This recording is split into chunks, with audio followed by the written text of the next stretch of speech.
Hello, thanks for tuning in, and apologies for not posting many videos lately. I've been a bit tied up with various other things in real life, mainly writing for Retro Gamer and other publications as well. So it's taken me away from the YouTube videos a little bit, but today in the post I've received another issue of Crash magazine, which I think is interesting in various ways. This is definitely before I got a Spectrum, this issue. When Crash was known here as Micro Games Action, which was its original catalogue name. That got changed to ZX Spectrum under there, I think, after a few issues. And as we can see, this issue is from April 1984, and it is in fact signed by the artist Oliver Frey, responsible for this lovely cover, and Roger Keane, who was the editor at the time. Obviously those guys own Newsfield, the publishers. The game on the cover, or the utility on the cover I should say, is Herg by Melbourne House, which was a game designer utility, and we've got a lovely cover here showing Sherlock Holmes examining the Herg with his faithful assistant Watson in the background. So a great little atmospheric cover from Ollie, of course. Now, as I say, this is interesting because I didn't have a Spectrum at this point, and it is noticeable the difference between this issue and the issues of sort of like about a year later, not just in the editorial content but also the type of games being released, the adverts as well, the different software houses that were advertising, and you really notice a big change in the sort of like commercial way that games are being sold on the Spectrum, and also who's doing the selling as well. A lot of games in here as a result I've not heard of. And it's interesting to see the difference, as I say, between this issue and issues of a few months later. So a very short space of time, but it just shows you how quickly the Spectrum market changed. So let's get on and have a look inside. This was the first thing that interested me. Inside the front cover, we've got an advert for Blue Thunder by Richard Wilcox, who Richard Wilcox Software obviously went on to become Elite. And it's quite interesting to look because that's a very futuristic type helicopter there, and I always thought that this game was an adaptation of the TV series, which I think started off as a TV movie starring Roy Scheider, I believe. But obviously it's not, or it doesn't appear to be anyway, because it's completely different from the helicopter that appears in the TV series. So I'll have to do some digging around that and find out what exactly that's all about, and I believe it is reviewed later in this issue, so we'll see what Crash give it. So a contents page, a bit of information and some tables there, indexes to reviewers and advertisers. Imagine, as we'll find out, there's lots of adverts for Imagine here. They were certainly doing some advertising dough. And this is for Pedro, which was one of the many Imagine games I got with my Specky Plus bundle. And I didn't think Pedro was that good, actually. Quite an original game, like a lot of Imagine games were, but I didn't think it was a particularly good game. So there you go, that's Pedro, £5.50. Right, now here's the aforementioned review of Blue Thunder, and it looks like a pretty normal helicopter there, but anyway, Crash liked it and they gave it 90%. This is before the Crash Smash debuted. I think it came out in the next issue, issue 4, I believe, they started doing Crash Smashes. And another game called Cavern Fighter by Bugbite, which looks like a Scramble clone. There were loads of arcade clones, many reviewed in this issue, as we'll see, but that's a pretty decent one apparently, and it gets 89%, Blue Thunder 90%. Lots of letters as usual, already popular letters, people moaning that they don't agree with the reviews or whatever. So Lloyd's already been called upon to defend the magazine. This is interesting, another advert from Imagine, and these are reinforcements they've hired to program or help program their mega games that they worked on through most of 1984, Cyclops on the C64 and Bandersnatch on the Specky. Of course, these games never appeared, despite the best efforts of Steve Kane. I think that's Ali Noble. I don't recognise the others, but it tells me their names here. Dawn Jones there, Abdul Ibrahim, and Fred Gray. Those latter two, obviously, musicians, help produce the music for these two games and probably other games as well. So, bigging up their talent, Imagine here. Now this is a game I've never heard of, Death Cruiser. and it's by a company rather amusingly called NHS, which doesn't stand for National Health Service, but Noble House Software, so I've never heard of them either, and they're based in Inverness in Scotland, so there can't have been that many software houses in Inverness. And interestingly, it boasts of an artificial intelligence game. I think you could probably argue that all video games by their general nature have artificial intelligence of some sort, but Death Cruiser was marked out for that in particular, so I'm not quite sure what type of game that was, but I'm quite interested in finding out. It looks like, to me, it might be some sort of asteroids clone, but yeah, let's have a look. It's no picnic, of course, it's Bear Bother, coded by John Rittman. I think it's also reviewed later in this issue. Another advert from Imagine, they were certainly doing some dough, or not, as the case may be. A couple of reviews here, Laser Zone, and Dennis Through the Drinking Glass, and Piebald, which was coded by Jason Austin. I've interviewed Jason several times for Retro Gamer and other publications, and he told me it may have been influenced by the classic game Q*bert, of course, as you can see from that screenshot, looks very similar to that. Jason, of course, went on to code a lot of great games on the Specky, including Nemesis the Warlock and Rex for Martech, before moving into Game Boy and console coding in the 90s, and he's still coding today, making games today. Some more reviews, more arcade clones. Millipede there, slightly changed the name. Yeah, I don't think you get away with that today. And Star Blitz, of course, which is a Defender clone. So not a lot of originality going on, but still getting some good reviews, these games. 88% for that Defender clone there, Star Blitz. Big preview of Jet Set Willy. Of course, anticipation was really high for this after the success of Manic Miner. Everyone wanted to know what Matthew Smith's latest game was going to be like. Another advert from Imagine, showing off the new coders. Skull I've heard of, but I've not heard of Joker's Wild or Ball Run, so some more unknown games to me. Phipps Associates. It's Only Rock and Roll, stroke Tomb of Dracula. K-Tel dabbled in the gaming market. They didn't do it for too long. I think they went back to records eventually. And they didn't produce much of note in that time, which is probably why. They did a lot of these double play sort of cassettes, and this one gets a fairly mediocre 41%. Lords of Time Adventure from Level 9 Computing, and Night Gunner by Digital Integration gets a very good score of 91%. I like Night Gunner a lot. I first played it on a compilation called 4 Crash Smashes, even though it doesn't actually get us Crash Smash because it was before they started doing Crash Smashes. But it's a really fun game. You have two sections: this section where you're defending the bomber, and this one where you're actually doing the bombing of the enemy base. So really good fun, this game, and a bit of a arcade type game as compared to David Marshall's Fighter Pilot, which was more about the simulation and released at the same time. And there is an advert for Fighter Pilot. That and Night Gunner were the games that really made Digital Integration's name on the 8-bits.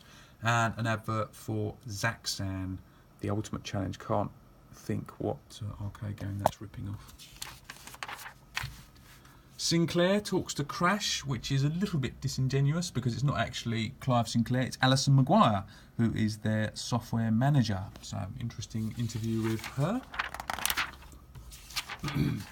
Some more games, Drafts and Invader Cube.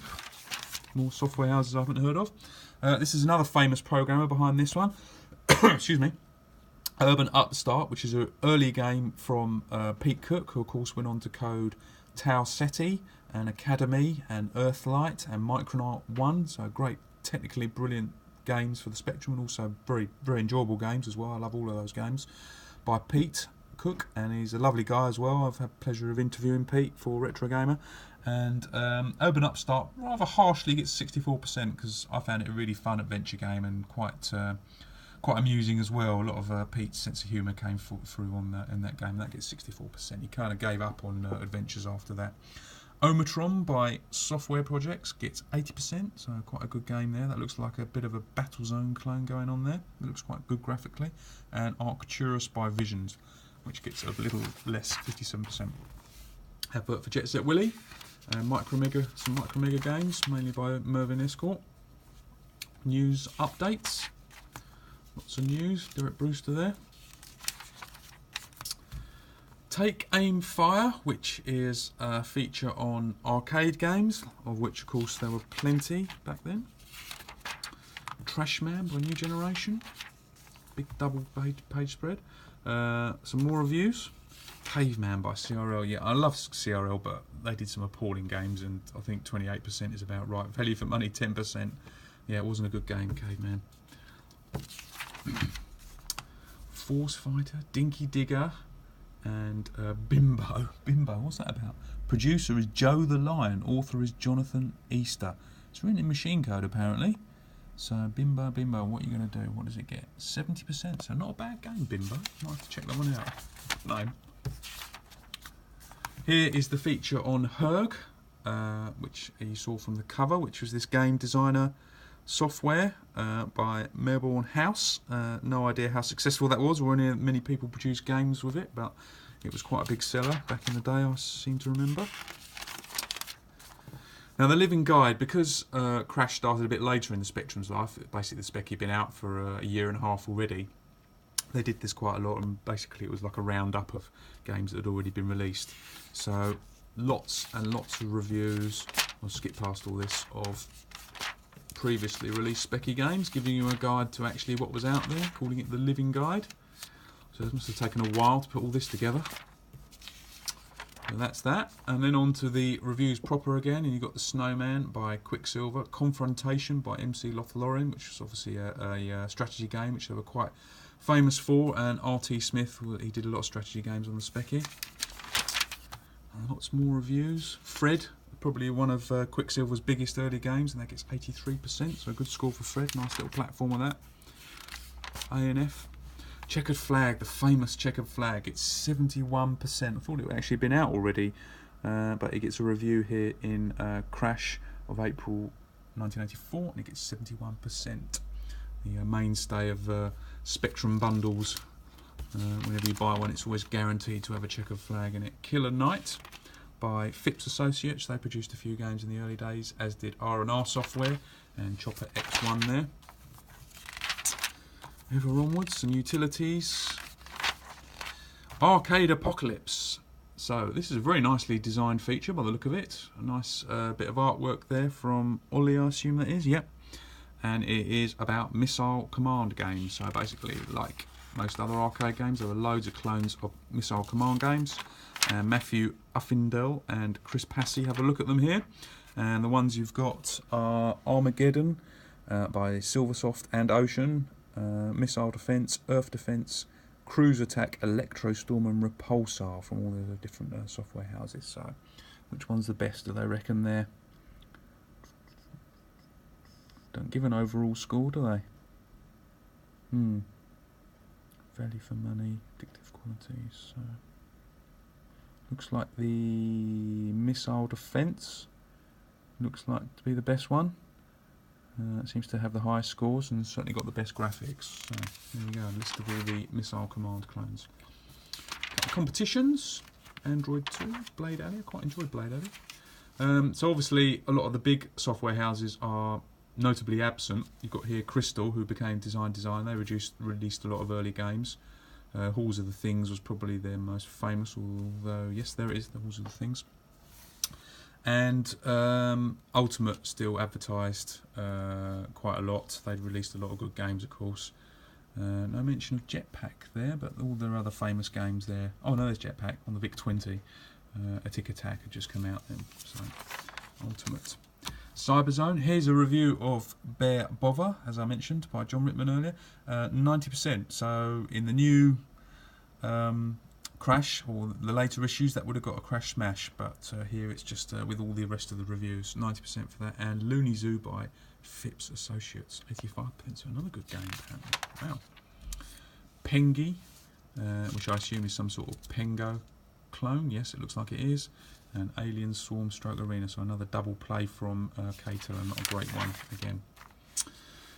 Now this is a feature on Codename Matt, which is the new game from Micromega, which was coded by Derek Brewster, as we can see there. Talking with Neil Hooper, the general manager of Micromega, who I have interviewed for an article on Death Chase. A really nice chat, gave me a lot of good information about Death Chase and their other games.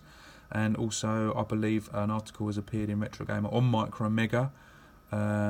So yeah, really nice guy, and they did a few games in the mid-80s. Unfortunately struggled like a lot of these smaller software houses as time went on, but they did Codename Matt as well, which was a great little shooter from Derek Brewster, as I say. And then just down here, this is a very rare photo of Mervyn Escort, the elusive coder behind Death Chase, his most famous game, and also Lunar Crabs and Full Throttle. They were the 3 games that he produced, and after Full Throttle he decided he kind of had enough of the software industry and went back to doing whatever he was doing before, or maybe did something else, but basically hasn't really been seen or heard of since 1986. So yeah, not many photos of Mervyn are out there, and this is one of the few. So as a young man, that's Mervyn Escort. Thunderhawk. Now I remember Thunderhawk on the Sega Mega CD. This looks like a different type of game, produced by, I can't even read their name here. What's their name here? Liversoft from Liverpool. So obviously a lot of software houses in Liverpool. I must admit, I've never heard of these guys and never heard of any of these games as well. So it's amazing when you dig out these old issues. Of course, not necessarily these games came out, but it's amazing the stuff that you can realise you never actually knew. So there you go. And 3D Lunar Attack, which was from Hewson, of course, Hewson, the early software house. And here is their 3D Sidab Attack, which is Baddies Backwards, of course, an early game from Steve Turner. So a great little shooter. I remember having a lot of fun with that. And another game, Trom, from DK Tronics, I've not heard of. Winged Warlords. Now this is by another coder who went on to make a lot of great games for the Specky. M. Lamb, which is Mike Lamb. He didn't hang around at CDS for very long, if indeed he was ever there. He's probably did this freelance. This is a Joust clone, as you can see. And Mike went on to do a snooker game for CDS before moving to Ocean. He worked as in-house as a coder at Ocean. He did loads of great games at Ocean. Probably my favourite is Robocop, very famous game, of course. And he also did Top Gun, which Mike doesn't actually think a lot of, but I think in its own way it's a great little two-player game. So yeah, maybe not so good solo, but a great two-player game certainly. So there's Winged Warlords by Mike Lamb and CDS, Double Trouble, and another K-Tel. What does this K-Tel double whammy get? 50%, so not a great score for them. And Triplex by Workforce. Again, another game I've not heard of. Terminal Man, comic strip, really nice comic strip. A couple more reviews. 2003, A Space Oddity by Chris Fayers, DK Tronics. Micro Mouse Goes Debugging. MC Lothlorien tried to branch out into arcade games. They could see that that's where the money was going to be, and as a result they produced a few, and that's coded by Derek Brewster as well. Okay, I didn't know that. Another one of these games that's set inside the Spectrum, a bit like Fat Worm Blows a Sparky, I think it was as well. And here's a review of the aforementioned Death Cruiser by Noble House Software, and it gets 62%. And what sort of game is it? Okay, it looks like a type of maze game. I did say it might be Asteroids earlier, but yeah, looks like a type of maze game, so maybe a little bit different. Marvellous smooth graphics. Okay, might have to check Death Cruiser out. And finally, a couple more adverts. Dennis Through the Drinking Glass, reviewed earlier by Application Software, and an advert for Level 9 Adventures there. And finishing off, an advert for 2 games by Fantasy, the famous games Pyramid and Doomsday Castle. So there you go. There's another issue of Crash Magazine. Thanks for watching this video, and I hope to post another one soon. Cheers. Bye.